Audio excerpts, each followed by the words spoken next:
Vamos começar, né? Carta de baralho. Hoje, buraco, né? Algumas pessoas até deram uma criticada, uma pilhada. Pô, board game raiz, né? Que eu falo muito de board game, jogo de tabuleiro. E aí, falar de baralho é um negócio que, assim, em alguns âmbitos é até ofensivo. As pessoas até vamos dizer assim, se incomodam um pouco, né? Porque é como se o board game fosse um aperfeiçoamento aí do jogo de baralho. Hoje em dia joga-se menos baralho, né? Em casa, por exemplo. Nas casas, nas residências. Ainda mais na comunidade que joga board game, no pessoal que joga jogo de tabuleiro mais frequentemente, né?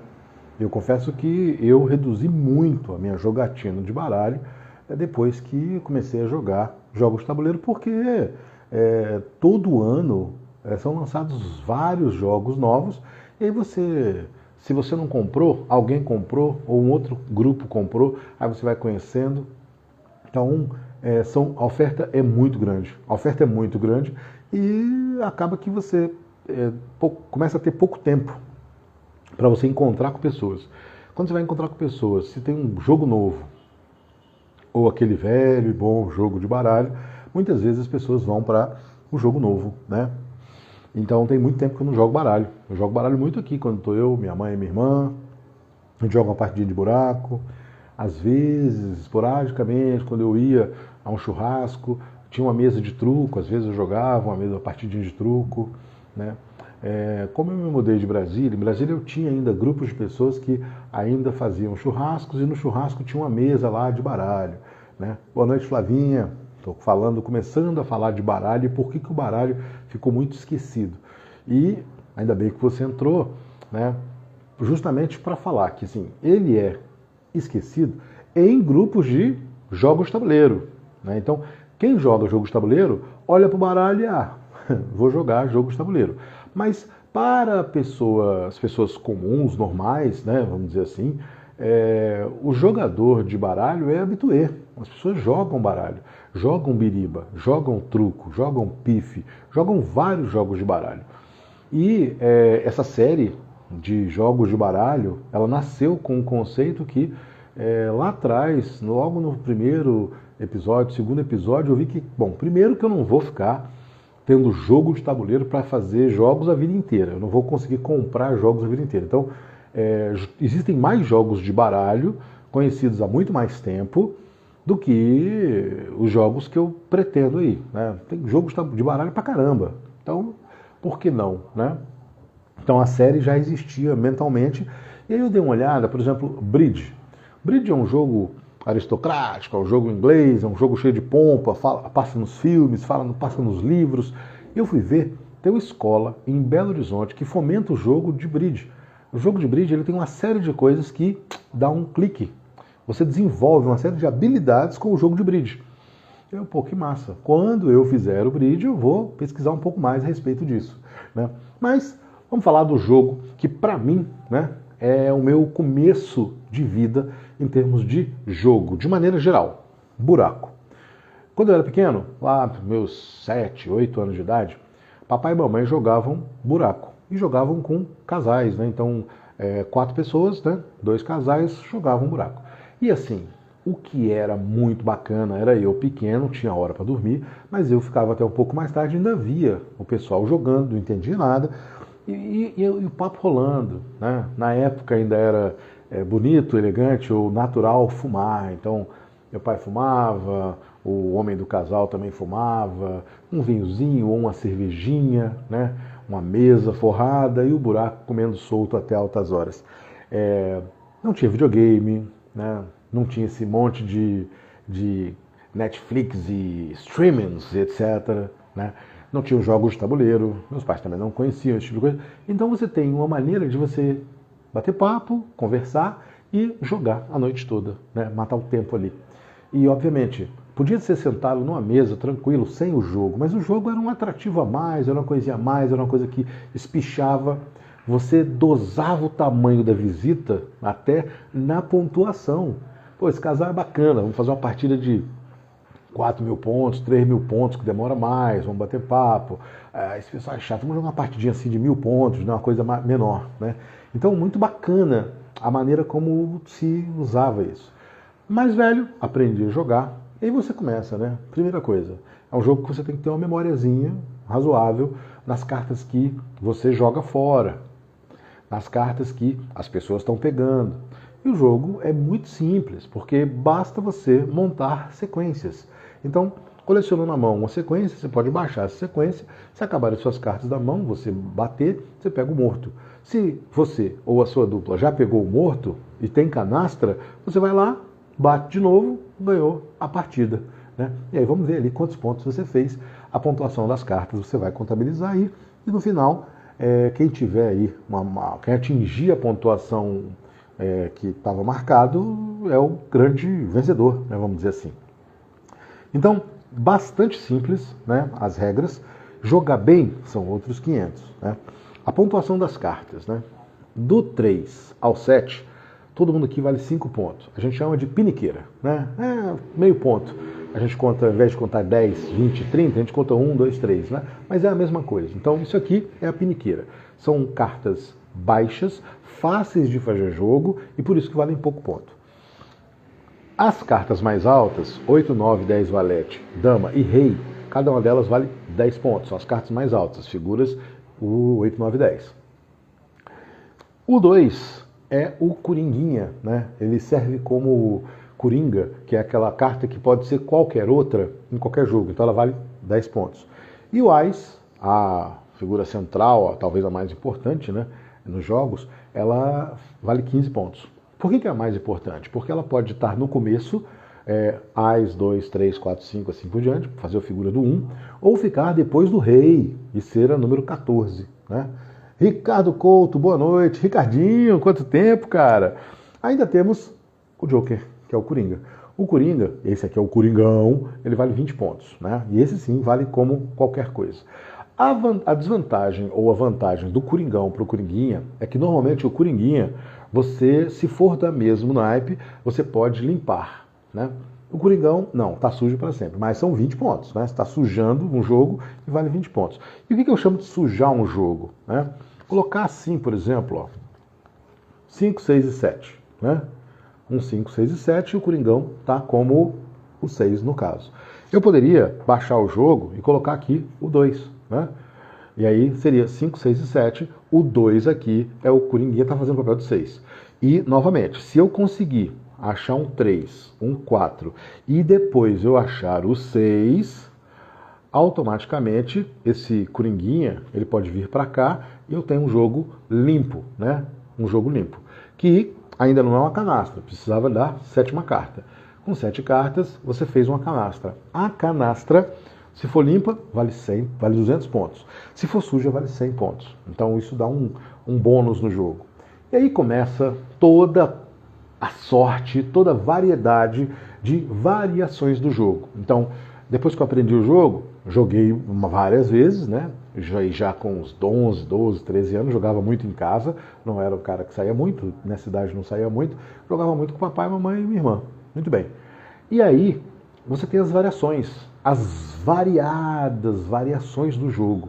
Você quer um jogo mais apertado, você quer um jogo mais fácil, você quer um jogo mais leve, o céu é o limite. Né? Primeira regra variável, o bagaço. Porque você começa com 11 cartas, toda rodada você compra uma carta do baralho ou você compra o lixo, que é o descarte.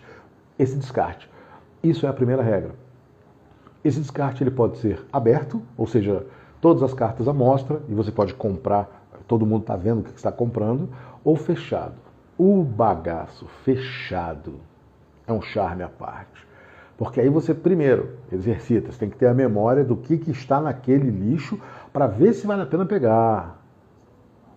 E aí, geralmente, a gente chama isso de um lixo justificado, né? Você só pode comprar aquele bagaço, aquele lixo, se você, por exemplo, no topo do lixo, né, vamos dizer assim, do descarte, está lá um 7 de copas. Né? Você só pode pegar o lixo todo que está ali, né, se você utilizar o 7 de copas. Então vamos supor que na mão você tem aí um Coringa e um 8. Então você vai lá, compra o 7, baixa o jogo, né? 6, 7, 8, 7, 8 e o Coringão aqui, e aí você pode comprar todo o lixo que estava ali. Aí você compra para mão e vai arrumando. E aí, gente, é um negócio de... começa a ficar um jogo mais que você tem que prestar muita atenção, porque você tem que prestar atenção no que o oponente quer. Então, por exemplo, as dicas são o que ele descartou. O que ele descartou, teoricamente, é o que ele não tem. Então você vai jogar em cima disso. Você tem que prestar bem atenção no que você já jogou e que ele não pegou. Ou que ele jogou e numa hora ele não pegou. Então você descarta uma carta de copas porque sabe que ele já descartou copas. Ou então ele já tem um jogo de copas, ele não vai poder fazer um jogo por cima daquele, né? Então você tem que prestar bastante atenção no que é esse descarte fechado. Então essa é a primeira variação que aí dá pano para manga, né? Porque dentro dessa variação existe ainda algumas pessoas que colocam uma coisa chamada tranca. Ou seja, se você joga uma carta X, o lixo está trancado, a pessoa não pode pegar. Geralmente é o 3 de espadas, ou às vezes a pessoa joga coringa. Porque quando você joga coringa, teoricamente o coringa é qualquer coisa, né? Não. Se jogou o coringa, ninguém pode pegar, porque ninguém pode justificar com ele, né? Por mais que ele seja qualquer coisa, quando você compra ele vai como coringa. Quem é o coringa? Ninguém. O 2, se você pegar um 2 que está ali, ele só serve se você usar ele como 2. Ele não pode ser o coringuinha. Então isso é uma grande diferença. Então esse negócio do lixo já faz uma diferença assim brutal, né? Vamos dizer assim, de 0 a 10 assim, em uma regra. Uma única regra, você trocou radicalmente o jogo. Um jogo que era democrático, falado, tranquilo, agora é um jogo mais tenso que você está olhando bem, prestando bem atenção no jogo, né? Obviamente, o que eu acho muito barato, o barato do jogo é que o tempo todo você está beliscando, né? Tá tomando seu cafezinho, seu chá, seu vinho, o que quer que seja, tá papeando, né? Às vezes você até esquece de jogar 4 pessoas, você esquece de jogar, tá batendo papo, e o jogo tá comendo, às vezes você está aqui, porque efetivamente você tem um universo muito pequeno na sua mão, você tem 11 cartas. E se você baixou um jogo de 4 cartas, você está com menos cartas ainda. Então, você está olhando o que saiu, mas assim, o que saiu muitas vezes nem te interessa. Você está com um jogo de ouro e de paus na mão. Está rolando carta de copas, está rolando carta de espada, você não está nem aí para isso, né? E você está ali jogando, tomando seu negocinho, batendo papo, enfim. É de bom tom, é fino, é elegante que não haja uma conversa entre os parceiros, né? Então assim, pô, esse jogo tá bom, hein? Assim, insinuações não é legal, né? Mas é tranquilo. Obviamente que num jogo mais familiar, isso é tranquilo, né? Segunda regra do jogo, basicamente, que é um diferencial e marcado em toda a mesa de buraco, é a questão da batida, né? Quando você bate o jogo, ou seja, quando você termina o jogo, você tem que ter 2 requisitos. Primeiro, tem que ter pego morto. Segundo, tem que ter uma canastra limpa. Ou seja, se você não pegou um morto e se você não tem uma canastra limpa, as duas coisas, você não pode bater. E aí você vai ficar amargando aí, esperando que a outra dupla bata, né? E vai acabando as cartas da sua mão e você está jogando só para que o outro jogue. Isso é bem delicado, às vezes chato, às vezes moroso no jogo. Então tem gente que simplesmente, não, ó, faz o seguinte, todo mundo pode bater à vontade, né? Desde que pega morto, por exemplo, né? Lulus Oficial, boa noite. Estamos falando aqui de Buraco, que é um jogo de baralho, e eu estou falando assim de regras principais e de variantes, né? A terceira coisa que entra no jogo, e aí não entra em todo jogo, tá? É pouco usado até, chama-se vulnerabilidade.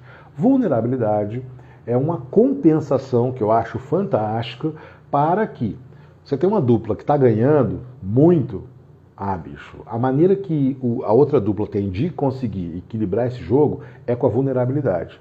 O que é a vulnerabilidade? Você só pode baixar o jogo, no caso, quem está vulnerável, tá?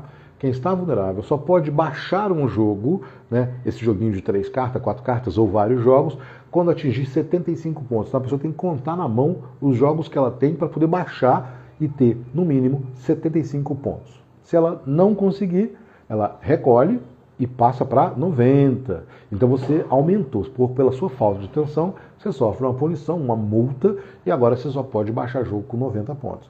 Isso às vezes é um atrapalho danado, porque o jogo, para a dupla que está vulnerável, fica mais travado. A outra dupla está ali soltando a mão e tentando fazer ponto e pegando, segurando as cartas mais altas, né? As cartas pesadonas.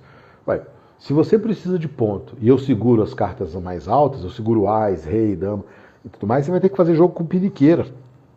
Então você fazer vários jogos de piniqueira, de pontos pequenos, é mais difícil. Fabes, que beleza, quanto tempo, cara, como é que você tá? Olha, eu vou entrar em contato com você, viu? Tô precisando saber algumas coisas de UNB, de universidades. Que beleza, Fabiana, que honra, hein? Que beleza, saudade, um beijo enorme. Então, essa regra da vulnerabilidade, ela é uma regra que propicia que o jogo atinja um equilíbrio, porque se uma dupla está na frente, a outra vai lá e tem uma chance, mas não é que está na frente. Aí, por exemplo, a partida de 3.000 pontos, parece muito, né? Bota 2.000 pontos, 2.000 pontos. Se uma dupla atingiu 1.000 pontos, essa dupla está vulnerável, a outra dupla não está. Então, se a partida está, por exemplo, 1.100 a 700, esses 400 pontos vai sumir nessa próxima partida, porque nessa mão a dupla que não está vulnerável, ela vai conseguir jogar solta, ela vai conseguir fazer mais jogos, vai conseguir fazer mais pontos, uma pontuação mais alta para poder equilibrar. Então isso é bem interessante também no jogo, né? A questão da vulnerabilidade. E não é uma coisa que todo mundo joga, tem gente que joga sim, tem gente que não joga, né? Uma coisa que eu sempre admirei no buraco é essa questão de você ter convenções. Tudo isso são convenções, tá? Então, por exemplo, trinca. Eu não suporto trinca, eu não jogo com trinca. Algumas pessoas gostam de jogar com trinca e às vezes colocam regras mais rígidas. Por exemplo, só vale trinca de ás. Então você pode pegar aí 3 ases e fazer um joguinho. Pronto. Atrapalha o jogo dos outros e, vamos dizer assim, facilita, aumenta a pontuação da mesa. Inclusive canastra da trinca, né? Porque não são só 3 ases, você vai colocando quantos ases couberem ali. Tem gente que coloca isso para tudo, pode fazer trinca de qualquer coisa. Eu não gosto, não jogo com trinca. Tem gente que só limita, pode fazer trinca de ás e 3, por exemplo, só. Eu não jogo com isso, mas é uma convenção, tá? A famosa canastra real e a canastra imperial. Canastra real é chamada quando você consegue fazer um jogo limpo e montar todas as cartas de ás a rei. E a imperial, ela é chamada imperial quando ela vai de ás a ás. Então, um ás entra na entrada ali no 2, ás, 2 de sequência, vai até o rei, depois você bota o outro ás. Isso é uma canastra imperial. Eu já vi acontecer, obviamente, né? Já em casa, brincando e tudo mais, mas é muito difícil fazer, né? Muito difícil fazer. Você conseguiu fazer isso aí, né? Olha, parabéns para você, né? Porque não é uma coisa tão fácil, tão tranquila e tão comum, né? Geralmente as pessoas jogam um jogo mais rápido para poder matar logo. Então você está acumulando muita carta na mão, eu estou vendo que você está com a mão cheia, eu vou correr para bater, porque todos esses pontos que você tem na mão, que você, quando acabou o jogo, você vai pagar. Cada carta dessa você paga o ponto. Então não é tão interessante você ficar com a mão muito cheia, né? Você está com 20 cartas na mão, está com jogos e mais jogos, está escondendo o jogo ali. Ah, bicho, se alguém bater, isso tudo de ponto, você vai pro buraco, que é justamente o nome do jogo, por isso. Então, rapidinho, quando eu comecei a achar que eu estava jogando, meu pai já deu essa lambança, já deu essa lambada, de tipo assim, olha só, você quer jogar? Joga. Quer acumular carta na mão? Quer comprar sempre do lixo, encher a mão? Ótimo. Aí ele ia lá e batia. E aí, por exemplo, ao invés dele fazer uma pontuação alta, ele fazia o ponto da canastra limpa, que era 200, e fazia mais 25 pontos de carta no máximo. Em compensação, automaticamente eu perdi ali quase 20 pontos. Então, quer dizer, além de eu não baixar jogo, eu saio de nada, ele fazia 400 pontos e eu fazia menos alguma coisa, né? Ducão, grande Duco, sempre presente na minha live ultimamente, que beleza, cara, bom demais te ver. Estou falando de buraco, cara, um jogo tão clássico, tão tradicional e que pertenceu muito. Todas as pessoas que eu conheço, que são aí um pouquinho mais de 30, 40 anos, né, nossa faixa etária, já jogaram, já viram jogar, viram os pais jogarem buraco, né? Então é um jogo muito familiar, muito tradicional e que caiu aí, né, no limbo, ficou um tempo, né? Fabes, bora jogar buraco no Open. Oh, que beleza, hein? Porra, suscitando aí encontros fantásticos e jogatinas. Que beleza. Tomara que dê certo, né? Eu jogo bem. não sou um exímio jogador. Meu pai jogava muito bem, né? Só que aqui, no ambiente familiar, ele jogava da maciota, deixava o pessoal ganhar e tudo, vai lá. Mas jogava muito bem. Meu pai era um lorde, jogava muito bem. E eu assisti ele jogando em mesas de gente grande, né? 4 senhores jogando e ele jogando. E para mim ali foi um clique que sensacional, porque aquela coisa de assim, você ter a habilidade de ir com 11 cartas, improvisar a sua mão, maximizar a sua mão para poder bater e trocar a mão, né? Então você bate rápido, elimina as cartas da mão, compra uma mão nova e coloca pressão nos adversários. Agora todo mundo sabe que você já bateu. Agora é só montar uma canastra e papá. Então é um jogo rápido, né? Obviamente que existe este jogo, a versão apostada, mas não é tão comum, né? Takenose, boa noite. Estou falando de buraco, um jogo tradicional aqui no Brasil e que infelizmente a gente joga pouco, né? Pessoal, geralmente quem acompanha muito o canal é gente que joga muito board game, né? Então não joga tanto carteado mais. Além do que, principalmente aí nos anos 2000, né? A febre do pôquer. O pôquer cresceu, ganhou espaço, muita gente joga pôquer, passou a jogar pôquer, então o carteado ele ficou o buraco mais tradicional. E eu, particularmente, tenho histórias, porque há várias mães de amigas, de amigos que jogam buraco, quando eu vou na casa, fazem questão de jogar comigo. Não que eu seja um excelente jogador, mas é porque eu gosto de jogar e eu jogo ali, né, bonitinho, faço um negócio. Eduardo Ribeiro, que beleza. Gente, essa live agora acabou.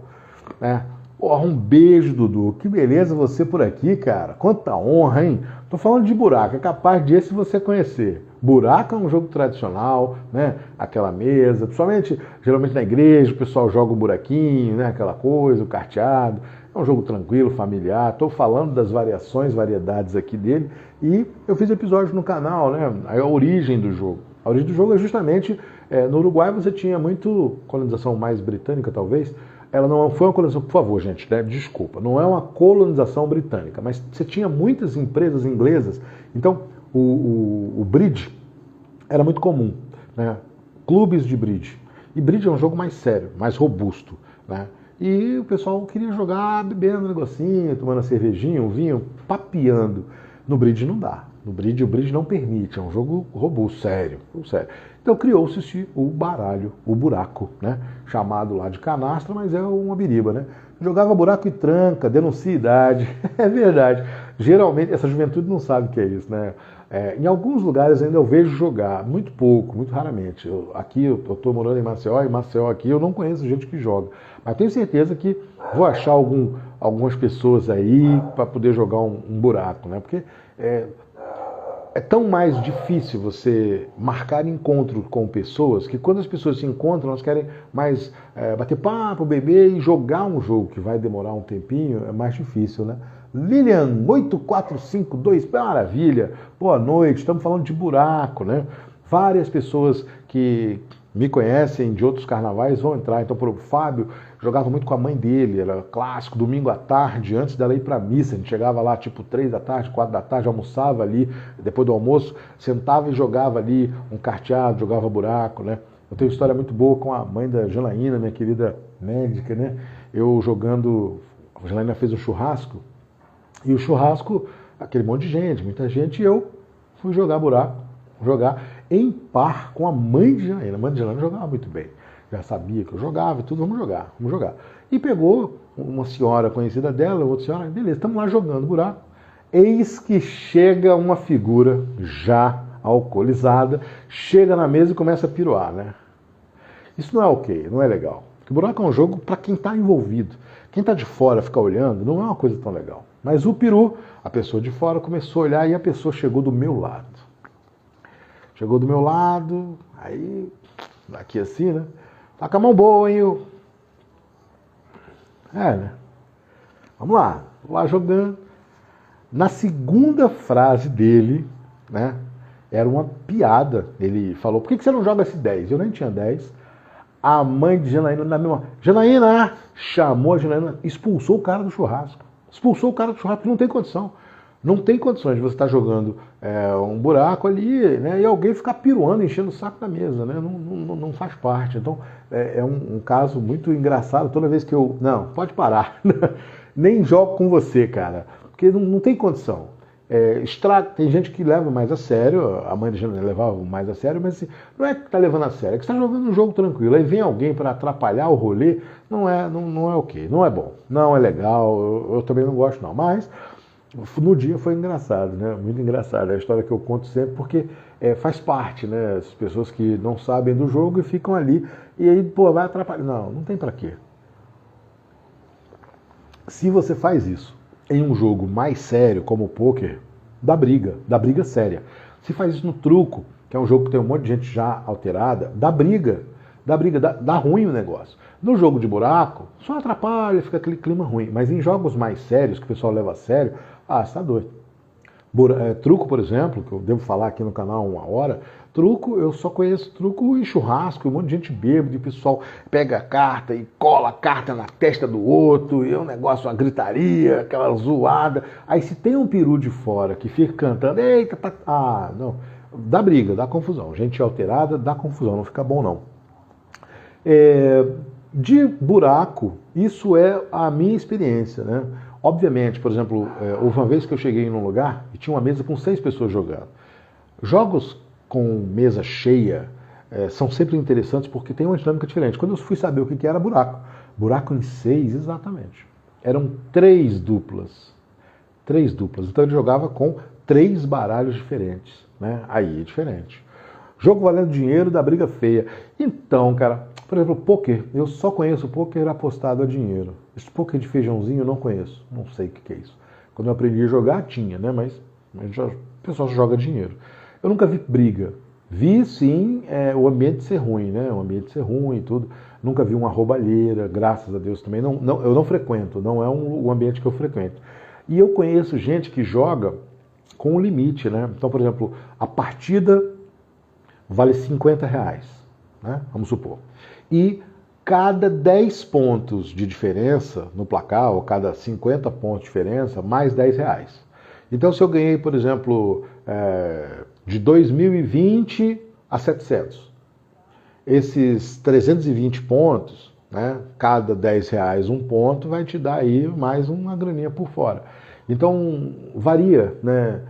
Não é legal. Eu não gosto no buraco, porque o buraco é um jogo mais familiar, mais tranquilão, sem necessidade do dinheiro. O pôquer não, o pôquer eu não sei jogar sem o dinheiro, mas eu também não jogo, não é uma coisa que eu gosto muito, mas respeito demais quem joga, e sei que, por exemplo, um torneio de pôquer é bem diferente de você jogar o tal do cash game, que é você jogar por dinheiro aleatoriamente. Então, mas aí a gente vai falar do pôquer numa outra ocasião.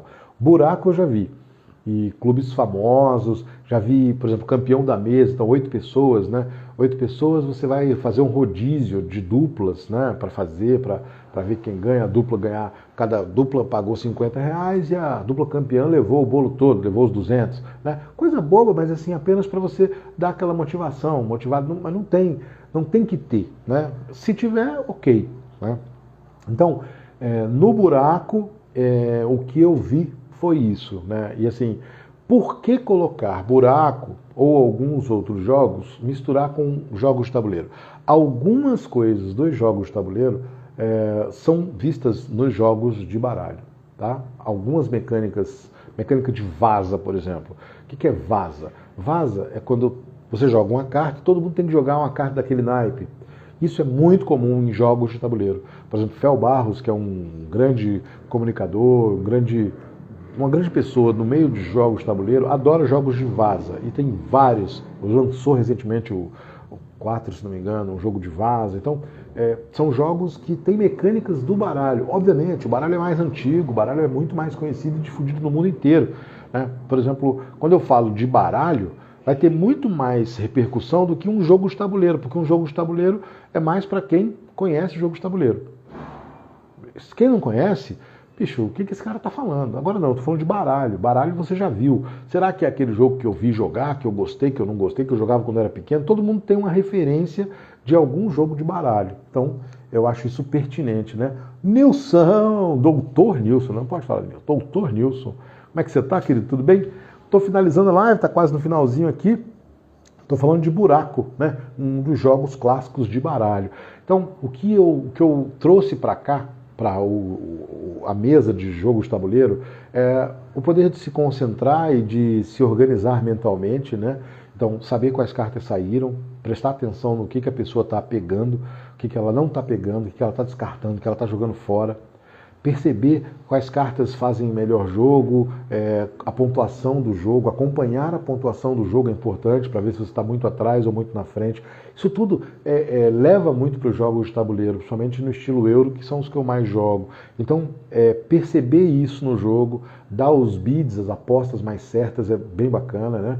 Diretos, hoje é jogo para mim só lúdico, inclusive acessível para turno de ensino fundamental e médio, sem dúvida. Os baralhos são assim, né, Dudu? O baralho é um jogo que ele permite, ele é mais democrático, ele é muito mais tranquilo, né? E aí você escolhe qual jogo de baralho vai servir melhor. Por exemplo, Uno, que é muito clássico, muito cultuado, principalmente no fundamental, é um jogo que, assim, existe a versão dele com baralho. Eu aprendi a jogar, não era nem Uno, era mal com baralho, né? Então cada carta tinha uma função, né? E você consegue perceber rapidinho numa mesa de baralho, de buraco, por exemplo, quem está prestando mais atenção, quem não está prestando mais atenção. Você sabe qual carta que você vai conseguir fazer chegar dependendo de conforme for, né? Então é muito interessante essas mecânicas que conseguem migrar com sucesso dos jogos de carta para os jogos de tabuleiro e vice-versa, né? Tabulovers, boa noite. Estou finalizando aqui porque quarta-feira, geralmente o pessoal assiste futebol. Mas aqui o público de board game, o pessoal que assiste, não é tanto de futebol, às vezes até Dudu aí assiste muito, sofre muito com o Flamengo, né? Enfim. Então eu faço uma live curtinha, meia horinha para falar do jogo do episódio da semana, né? Então hoje estamos acabando aqui de falar justamente de buraco, que é um clássico dos jogos de baralho, né? Alguém tem alguma pergunta, alguma coisa que gostaria de falar aqui, né? Meu muito obrigado a todos que apareceram aqui nessa live, Flavinha, Tequenose aqui, Ducão, Grande Duco, Fabiana, Ludos, Ricardo e Urso Preto da Favela. Lilian também apareceu aqui, né? E Nilson. Gente, meu muito obrigado, espero que tenham gostado, a live vai ficar salva aqui no Instagram, vai estar lá no YouTube, né? E todo mês, o último episódio do mês vai ser um jogo de baralho, né? Eu espero esse ano, pelo menos, fazer essa logística. Talvez eu modifique no ano que vem, se eu conseguir esgotar, né? Eu tenho aí mais ou menos uns 7 a 8 jogos para falar até o final do ano, né? Todo final do mês, o último episódio do mês é um jogo de baralho, tá certo? Meu muito obrigado a todos, uma boa noite e até a próxima.